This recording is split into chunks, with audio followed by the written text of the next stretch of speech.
Motherboards get very hot.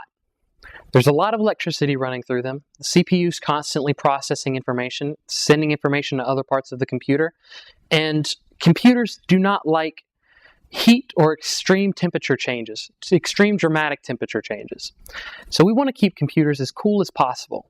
That's why we have fans in them. That's why when we're doing a lot on a computer, we may notice that our computer may get very loud with fans. And of course, if anyone who's ever had a laptop on their lap can testify, they can get very hot. We have several fans inside computers. In this computer in particular, we have our main fan here. Now what this fan does is it draws cool air from the front of our computer, sucks it into the fan, blows it across our connections, and pushes our air out of the back of our computer. That's why we want to make sure that computers do not have anything blocking these ports that would keep the heat inside of them. Computers' enemies are dust and heat. We also have moisture and humidity in there, but the two enemies for overheating are going to be dust and heat. We want to keep the inside of computers clean, and we want to keep them free of obstructions so that the fans can do their job and circulate that air in there. If you have, say, a computer that's continually turning off and saying it's overheating, it may be wise to actually open that computer and check it out and make sure it's clean on the inside,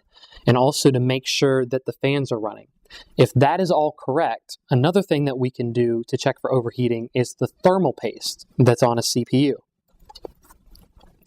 This fan here actually sits on top of the computer heating.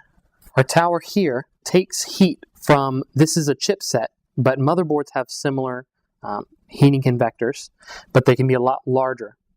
And that sits directly on top of our CPU. So our CPU convects heat up to that, and then the fan blows the heat out of here. Now, it can't just be metal on metal. We actually have a special paste called a thermal paste, which goes on top of our CPU and provides better convection.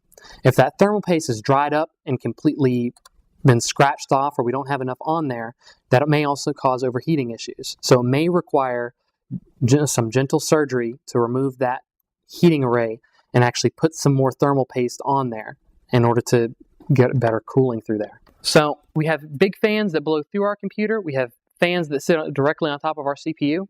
And we also have graphics cards with fans on them. Some may just have a small heating plate or cooling plate, but some actually go as far as having fans on them. Some may have small fans. Some may even have some pretty large fans. It all depends on the capabilities of the card and how much it heats up, how much it's doing. If you have a graphics card that's processing a lot more information and rendering extreme 3D graphics, you're going to need more cooling on that than you would just a standard VGA or DVI card. Now these fans come in several different types of connectors. You may have Molex type connector on the end of your power supply, or on the end of your fan cable that plugs into the power supply. You may have a 4-pin connector like we showed a little bit earlier on the motherboard that comes in like a square. Or you may even have a 4 or 3-pin fan connector, which is a very small connector which may plug either into the motherboard or just into the actual graphics card itself.